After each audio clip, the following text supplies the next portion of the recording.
రేపటి ఎపిసోడ్లో ఏం జరుగుతుందో ఈరోజు తెలుసుకుందాం. ఇక ఆనంద భైరవిని అనన్య చూసుకుంటూ ఇక మెల్లిగా స్మైల్ చేస్తుంది.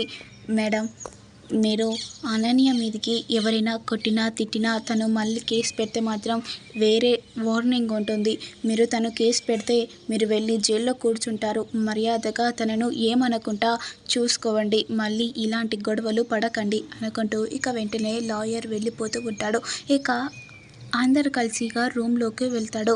ఇక అమ్మే, మనం కూడా ఇప్పుడు రూమ్లోకి వెళ్దాం పదా, ఇప్పుడు మనని ఎవ్వరు అనే వాళ్ళే ఉండరు అనుకుంటూ ఇక కాంచన అంటుంది. ఇక వెంటనే ఆనంద భైరవి ఇక లోపడి పోకుంటూ ఇక శరణ్యతో, ఏంటత్తయ్య ఇదేంటి ఇలా చేసిందేంటి, ఇది కేసు పెట్టింది, ఇప్పుడు మళ్ళీ మనం దాన్ని ఏమనేటట్టు కూడా ఉండదు, ఏదన్నంటే మళ్ళీ వెళ్ళి కేసు పెడుతుంది, ఇప్పుడు మనం ఏం చేద్దాం అనుకుంటూ ఇద్దరు ఆలోచిస్తూ ఉంటారు. ఇక అప్పుడే అనన్య కూడా రూమ్లోకి వెళ్తుంది. ఏంటి ఏదో మాట్లాడుతున్నట్టున్నారు, మళ్ళీ నన్ను ఎలా బయటికి పంపించాలని చూస్తున్నారా మీరు అనుకున్నట్టు అంత త్వరగా నేను వెళ్ళను, ఇది నా ఇల్లు అనుకుంటూ ఇక అనన్య లోపలికి వెళ్తుంది.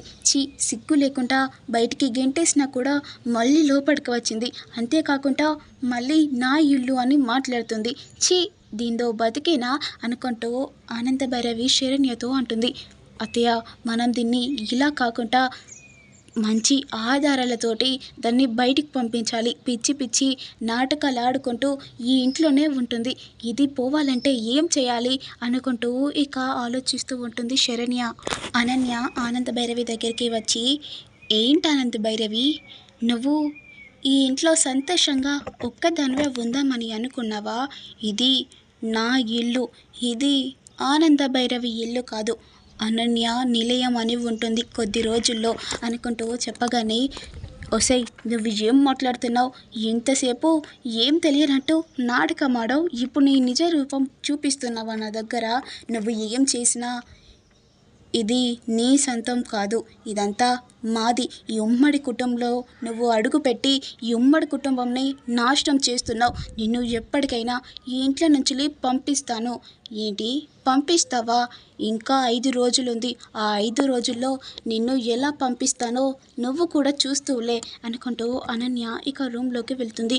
ఇదేంటి ఇలా అని వెళ్తుందేంటి, అసలు ఏం జరుగుతుంది, నాకు ఏం జరుగుతుందో అర్థం అవ్వట్లేదు అనుకుంటూ ఆనంద భైరవి చాలా టెన్షన్ పడుతూ కూర్చొని ఉంటుంది. ఇక మరోవైపేమో శరణ్య కూడా ఆలోచిస్తూ ఉంటుంది. ఇదేంటి ఈ ఇంట్లో నుంచి దరిద్రం పోతుందని అనుకుంటే మళ్ళీ మా ఇంట్లోనే ఉంది, ఇప్పుడు మళ్ళీ ఏం చేస్తుంది, దర్శన్ని ఏం చేస్తారు వీళ్ళందరూ అనుకుంటూ చాలా టెన్షన్ పడుతుంది శరణ్య. ఇక అప్పుడే ఒక అవ్వ వస్తుంది. ఏంటమ్మా ఏదో టెన్షన్లో ఉన్నట్టున్నావేంటి? లేదమ్మా, ఇలా జరిగింది అని మొత్తం జరిగింది ఆ అవ్వకు చెప్పగానే, అయ్యో ఇదంతా జరిగిందా, అయితే వీళ్ళిద్దరూ సెట్ కావాలంటే ఒక పని చేస్తావా? ఏంటవ్వా నువ్వేమంటున్నావో నాకు అర్థం అవ్వట్లేదు. నీకొకటి పసరు ఇస్తా, వాళ్ళు తినే దాంట్లోనో తాగే దాంట్లోనో వాళ్ళకు ఒక 2 డ్రాప్స్ వాళ్ళకు వేసి ఇవ్వు, మళ్ళీ వాళ్ళిద్దరూ ఒకటే రూమ్లో పోయేటట్టు చూడు, అప్పుడు వాళ్ళిద్దరూ పిచ్చి కుక్కలు లెక్క కొట్టుకుంటూ వాళ్ళు ఏమేం ప్లాన్ చేసుకున్నారో అన్నీ వాళ్ళు మాట్లాడుకుంటారు, అప్పుడు నువ్వు రికార్డ్ కూడా చేయొచ్చు కదా అనుకుంటూ చెప్పగానే, అవా ఇది నిజంగా పనిచేస్తుందా? ఇది నేను చాలామందికి ఇచ్చాను, చాలామంది కూడా వాళ్ళ నిజ రూపం మొత్తం తెలుసుకున్నారు, ఇది ఖచ్చితంగా పనిచేస్తుంది అవ్వ, నువ్వొక దేవతలాగా వచ్చి నాకు ఇచ్చావు, చాలా థ్యాంక్స్ అవ్వ అనుకుంటూ ఇక వెంటనే శరణ్య కూడా రూమ్లోకి వెళ్తుంది. వెంటనే ప్రీతి దగ్గరికి వెళ్ళి ఇక అవ్వ చెప్పిందంతా ప్రీతికి చెప్పగానే, నిజంగా ఇది పనిచేస్తుందా శరణ్య అని అడిగేసరికి, ఏమో నాకు కూడా తెలీదు, అవ్వ చెప్తుంటే నిజమనే అనిపించింది, ఏముంది నిజమే అని నాకు కూడా అనిపిస్తుంది కదా, వాళ్ళిద్దరికీ వేసిద్దాం. ఏంటి మనం వాళ్ళకి వేసి ఇస్తే వాళ్ళకు డౌట్ వస్తుంది, వాళ్ళు తినరు కదా, ఇప్పుడు మనం ఏం చేయాలి అని ఆలోచిస్తూ ఉండగా, ఐడియా, నేను ఇప్పుడు పాయసం చేసుకొస్తాను. పాయసం చేసి ఏం చేస్తావు? ఎందుకంటే ఒక బౌల్లో వాళ్ళిద్దరికి వేస్తే ఆమెకు తనకు ఇద్దరికి డ్రాప్స్ వేసి ఇస్తే వాళ్ళు తింటారు కదా, అప్పుడు వాళ్ళ నిజస్వరూపం మొత్తం బయటపడుతుంది అనుకుంటూ శరణ్య చెప్పగానే, అవును నువ్వు కూడా చెప్పింది నిజమే అని ప్రీతి కూడా అంటుంది. ఇక వెంటనే ఇక శరణ్య పాయసం చేస్తుంది. పాయసం చేసి ఒక బౌల్లో వేసి ఇస్తుంది. ఇక వాళ్ళిద్దరికి డ్రాప్స్ వేసి శరణ్య, సౌమ్య, అనన్యకు ఇద్దరికీ ఇస్తుంది. ఇక అందరూ పాయసం తినగానే ఇక అప్పుడే అనన్య, ఇది పాయసం ఎవరు చేశారు? నేనే చేశాను అని శరణ్య చెప్పేసరికి, బాగుంది, చాలా టేస్టీగా ఉంది అనుకుంటూ నవ్వుకుంటూ చెప్తుంది. ఛీ, సిగ్గు లేకుండా ఈ ఇంటి నుంచి బయటికి గెంటేసినా కూడా ఇంకా పాయసం టేస్టీగా ఉందని చెప్తుంది అనుకుంటూ ఆనంద భైరవి మనసులో అనుకుంటుంది. ఓ అవునా అనన్య, ప్రేమగా మీకోసమే చేశాను అనుకుంటూ ఇక శరణ్య చెప్పేసరికి, ఇదేంటి ఇలా మాట్లాడుతుంది అనుకుంటూ అనన్య మనసులో అనుకుంటుంది. ఇక అప్పుడే ప్రీతి, శరణ్య ఇద్దరు చూసుకుంటూ నవ్వుకుంటూ ఉంటారు. కొద్ది క్షణంలో వీళ్ళ బండారం మొత్తం బయటపడుతుంది అనుకుంటూ ఇక ప్రీతి శరణ్యకు చెప్తుంది. అవునవును, బాగుంది అని తింటుంది కదా, ఇక కొద్ది క్షణంలో నీ బండారం కూడా బయటపడుతుంది, అప్పుడు ఇంకా బాగుంటుంది అనుకుంటూ శరణ్య మనసులో అనుకుంటుంది. ఇక వెంటనే ఇక వాళ్ళిద్దరూ రూమ్లోకి వెళ్తూ ఉండగా ఇక అప్పుడే శరణ్య ఉండి, అనన్య నువ్వు 5 మినిట్స్ నువ్వు సౌమ్య రూమ్లో ఉండు, ఎందుకంటే ఈ రూమ్ క్లీన్ చేస్తున్నాం అనుకుంటూ ఇక వెంటనే శరణ్య చెప్పేసరికి, వీళ్ళేంటి ఇంత త్వరగా రూమ్ క్లీన్ చేస్తా అంటున్నారేంటి, అయినా ఈ ఇంట్లో ఏం లేవు కదా, సరే సౌమ్య నీ ఆగు, నీ రూమ్లోకి వస్తున్నాను అనుకుంటూ ఇద్దరు ఒకటే రూమ్లో ఉంటారు. ఇక వెంటనే ఇక శరణ్య ఉండి ఇక డోర్ క్లోజ్ చేస్తుంది. ఇదేంటి డోర్ క్లోజ్ చేస్తుందేంటి?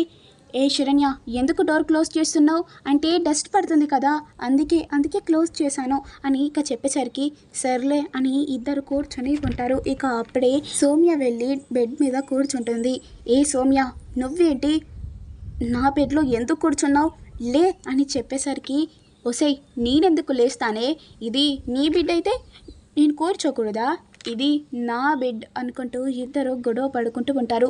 ఏయ్ మర్యాదగా చెప్తున్నా, నువ్వు లేచి కింద కూర్చో, నేనెందుకు కూర్చుంటాను, నువ్వే వెళ్ళి కూర్చో, నీ మొహానికి ఇంకా బెడ్ కూడా కావాలా అనుకుంటూ సౌమ్య అనేసరికి, నువ్వు ఎక్కువ మాట్లాడావనుకో, నువ్వు చేసిన అన్ని నేను చెప్పేస్తాను అని ఇక అనేసరికి, ఏం చెప్తావు అంటే నువ్వు సౌమ్యవు కాదని చెప్తాను, సౌమ్య పేరు పెట్టుకొని ఈ ఇంట్లోకి వచ్చావని కూడా చెప్తాను అని ఇక చెప్పేసరికి ఇక శరణ్య, ప్రీతి ఇద్దరు కలిసి వింటారు. అంటే ఇది ఎవరు అనుకుంటూ చాలా ఆలోచిస్తూ ఉంటారు.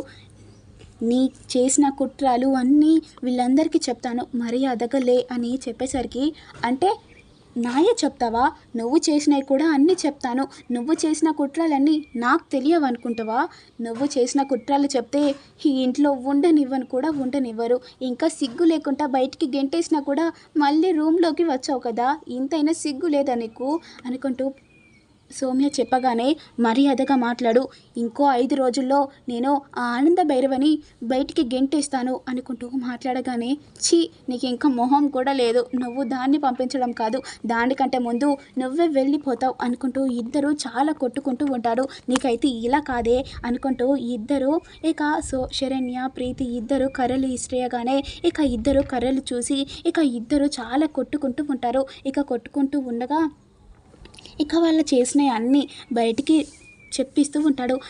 అంతేకాదే నువ్వు ఆ దర్శన్కి వశీకరణ మంత్రం చేపించావని అది కూడా చెప్పేస్తాను అని చెప్పేసరికి, ఏ అనన్య నువ్వు మర్యాదగా మాట్లాడు, అయినా నువ్వు చెప్తే నేను భయపడతా అనుకుంటున్నావా నువ్వు అనుకుంటూ ఇద్దరు తిట్టుకుంటూ ఉంటారు. ఇక అవన్నీ శరణ్య రికార్డ్ చేస్తూ ఉంటుంది. ఇక వాళ్ళిద్దరి మాటలన్నీ రికార్డ్ చేయడంతో ఇక అప్పుడే ఇద్దరు పడుకొని ఉంటారు. ఇక పడుకొని స్పృహలకు రాగానే, నేనేంటి నీ రూమ్లోకి వచ్చాను, ఓ ఆ శరణ్య రూమ్ క్లీన్ చేస్తా అంది కదా, సరే నేను ఆ రూమ్లోకి వెళ్ళిపోతాను అనుకుంటూ ఇద్దరు ఇక ఎవరి బెడ్రూమ్లో వాళ్ళు పడుకొని ఉంటారు. ఇక పడుకోవడం లేవగానే, ఏంటనన్య పడుకొని ఉన్నట్టున్నావు కదా, ఇద్దరు చాలానే కొట్టుకున్నారు కదా, అదే నాకు కూడా అర్థం అవ్వట్లేదు, ఒళ్ళన్నీ నొప్పులుగా ఉన్నాయి, అసలు ఏం జరిగిందో నాకు కూడా అర్థం అవ్వట్లేదు, ఏం జరిగింది, మీరు చేసిన బండారాలన్నీ బయటికి పెట్టుకున్నారు అంతే అనుకుంటూ చెప్పగానే, ఏ శరణ్య అసలు నీకు మెదడుందా, ఏం మాట్లాడుతున్నావు, నీకన్నా అర్థం అవుతుందా, నువ్వు ఎక్కువ తక్కువ మాట్లాడితే నిన్ను కూడా ఈ ఇంట్లో ఉండనియకుండా చేస్తాను, కేసు పెడతాను. ఏంటి కేసు పెడతావా, పెట్టుకో చూద్దాం, ఈ ఇంట్లో ఉండడానికి కూడా వీల్లేదు అనుకుంటూ ఇక గెంటేయగానే మీ పని ఇలా కాదే అనుకుంటూ మళ్ళీ కేసు పెడుతుంది. ఇక అప్పుడే లాయర్ కూడా వస్తాడు. లాయర్ రాగానే వీళ్ళు మళ్ళీ నన్ను హింసిస్తున్నారు, నన్ను బయటికి గెంటేయమని అంతా కొడుతున్నారు, ఇవన్నీ వార్తలన్నీ పడినాయి, ఈ శరణ్య వీళ్ళందరూ కొట్టినవి, నన్ను ఇక్కడ చాలా ఇబ్బంది పెడుతున్నారు అనుకుంటూ ఏడ్చుకుంటూ ఉంటుంది. చాలా నీ నాటకం అని చెప్పేసరికి ఏంటమ్మా నేను ముందే చెప్పాను కదా, మళ్ళీ కేసు పెడితే మీరందరూ జైల్లోకి వెళ్ళి కూర్చుంటారని కూడా చెప్పాను కదా, మళ్ళీ ఇదంతా ఎందుకు చేస్తున్నారు అని లాయర్ అనగానే, లాయర్ గారు మీరు చెప్పింది వినండి. ఏంటమ్మా ఇక్కడ లైవ్లో ఇవన్నీ జరుగుతుంటే కూడా మళ్ళీ ఏం నమ్మాలి? అయ్యో లాయర్ గారు మీరు తన మాటలు పట్టుకొని ఏదేదో మాట్లాడుతున్నారు, అసలు నిజాలు తెలుసుకొని మాట్లాడండి అని చెప్పేసరికి ఇక లాయర్ కూడా ఇక అందరినీ తిడుతూ ఉంటాడు. ఇక అనన్యకి సపోర్ట్ చేసినట్టు మాట్లాడతాడు. ఇక లాయర్ గారు ఎదుగో ఈ వీడియో చూడండి అని ఇక ఇవ్వగానే ఒక్కసారిగా లాయర్ షాక్ అవుతాడు. అందులో ఏముంది, ఆయన ఇంతగానం షాక్ అవుతున్నాడేంటి అనుకుంటూ అనన్య మనసులో అనుకుంటుంది. ఇక లాయర్ అదన్నీ చూసి ఇక అనన్యను తిడతాడు. ఏంటమ్మా నిన్ను నమ్మి ఇదంతా చేస్తున్నాను, ఇదంతా చేయడానికి సిగ్గుగా లేదా మీ ఇద్దరికి? నువ్వే కాదు మీరు ముగ్గురు ఈ ఇంట్లో ఉండడానికి వీల్లేదు, మిమ్మల్ని జైల్లో ఉండేటట్టు చేస్తాను, అంతేకాదు జీవితాంతం జైల్లోనే ఉండేటట్టు చేస్తాను అనుకుంటూ ఇక లాయర్ చెప్పగానే అసలు ఆ వీడియోలో ఏముంది అని చూడగానే వాళ్ళిద్దరూ కొట్టుకునే మాట్లాడిన అన్ని రికార్డ్ అయి ఉంటాయి. ఏంటనన్య ఎంతసేపు ఏదో అన్నట్టున్నావు కదా, చూసావా నువ్వు ఇప్పుడు జైల్లోకి వెళ్ళిపోతావు, అంతేకాదు ఈ ఉమ్మడి కుటుంబం ఇప్పుడు సంతోషంగా ఉంటుంది అనుకుంటూ ఇక శరణ్య చెప్తుంది. ఇప్పుడు ఏం జరుగుతుంది, మళ్ళీ అనన్య ఏం చేసి అదంతా ఏం చేస్తుంది అని మీకు తెలియాలంటే నేను పెట్టి ప్రతి వీడియో చూస్తూ ఉండండి. Please to like, share, comment, subscribe చేయండి.